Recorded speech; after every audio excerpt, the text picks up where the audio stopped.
तो मुझे काफ़ी डीएम आ रहे हैं, काफ़ी मैसेजेस आ रहे हैं अभी कि सर मैं म्यूचुअल फ़ंड के बारे में सीखना चाहता हूँ। आसपास मैं देख रहा हूँ काफ़ी लोग एसआईपी कर भी रहे हैं, लेकिन उन्हें इतना ही पता है कि एसआईपी मतलब हर महीने पैसा डालना। उन्हें पता नहीं म्यूचुअल फ़ंड क्या है और एसआईपी का जो शब्द है वो क्या है। तो आप आसान भाषा में बताइए कि एक्चुअल में म्यूचुअल फ़ंड होता क्या है। तो मैं 2 भाग में इसको मैं बाँटूँगा। एक भाग जो अभी मैं वीडियो बना रहा हूँ, एक भाग मैं इस वीडियो के बाद में मैं आपको बताऊँगा। तो पहले मैं बताऊँगा म्यूचुअल फ़ंड क्या है, वो काम कैसे करता है। एकदम ईज़ी तरीके से आपको 3 मिनट में बताता हूँ। एग्ज़ाम्पल से आपको बताता हूँ कि आपने शार्क टैंक देखा है सर? शार्क टैंक एक शो आता है सोनी पे।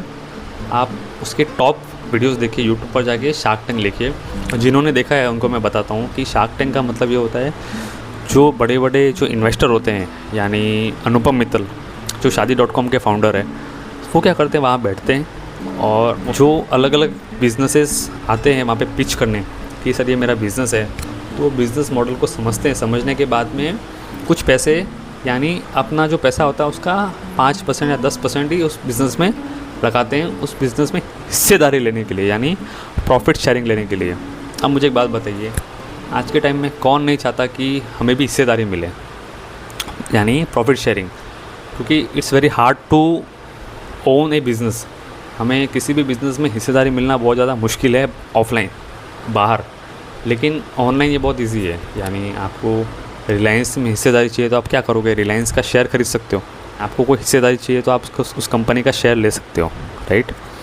तो वहाँ वो क्या करता है कि अपना जो भी पैसा उस बिजनेसेस पे लगाता है, जो 5 से 10%, तो वो अलग अलग 50-100 बिजनेसेस में अपना पैसा डिस्ट्रीब्यूट करके रखता है। थोड़ा ही 1 करोड़ 2 करोड़ 2 करोड़ सब बिजनेसेस में अलग अलग लगाता है। यही काम म्यूचुअल फंड भी करता है। फ़र्क सिर्फ इतना है कि शार्क टैंक में अनुपम मित्तल अपना पैसा, खुद का पैसा इन्वेस्ट करते हैं, और म्यूचुअल फंड में हम और हमारी तरह करोड़ों इन्वेस्टर अपना जो महीने का जो भी एसआईपी होती है, 2000, 5000, 10,000, 15,000, 20,000, 50,000, तो हर महीने वो जो पैसा होता है वो हम फंड मैनेजर को देते हैं, यानी एचडीएफसी, एएमसी या एग्जांपल मान लीजिए उसको हम देते हैं। तो वो फंड मैनेजर अलग अलग 100, 200, 300 कंपनीज़ में इन्वेस्ट करते हैं। कौन सी?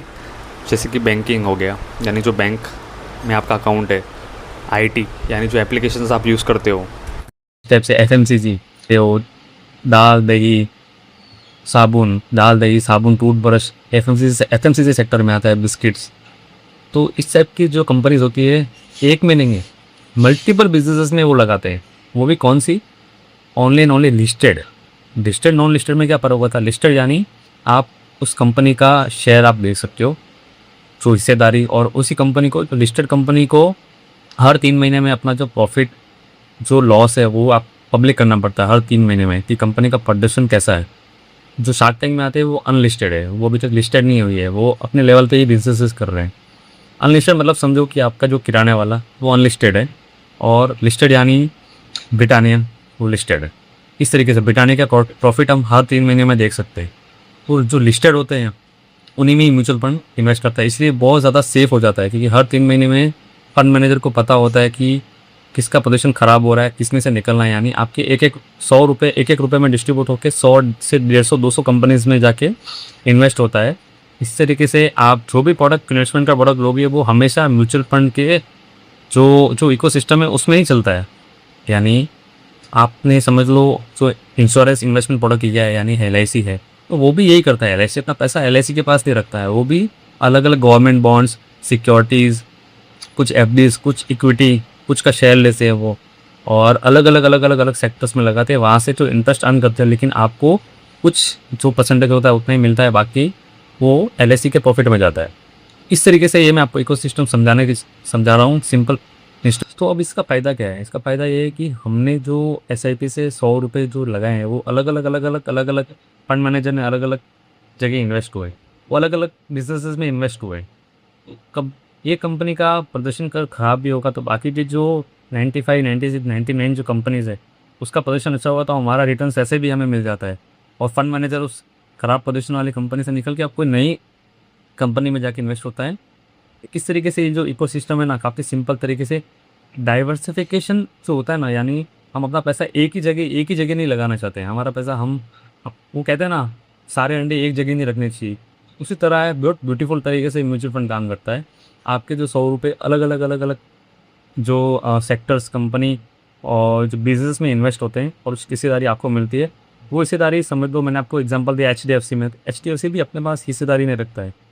सेबी की एक एंटिटी है गवर्नमेंट बैंक जिसका नाम है कस्टोडियन, तो आपकी जो हिस्सेदारी है वो बैंक अपने पास नहीं रखती है, वो कस्टोडियन अपने पास रखता है, तो और भी ज़्यादा सेव हो जाता है। आप जब इस पूरा इकोसिस्टम समझोगे ना, तो आप बोलोगे इतना सिंपल और इतना ईजी टू यूज़ प्रोडक्ट और कोई है ही नहीं। सो ये हो गया है म्यूचुअल फंड क्या होता है, एकदम इसी तरीके से मैंने आपको समझाया।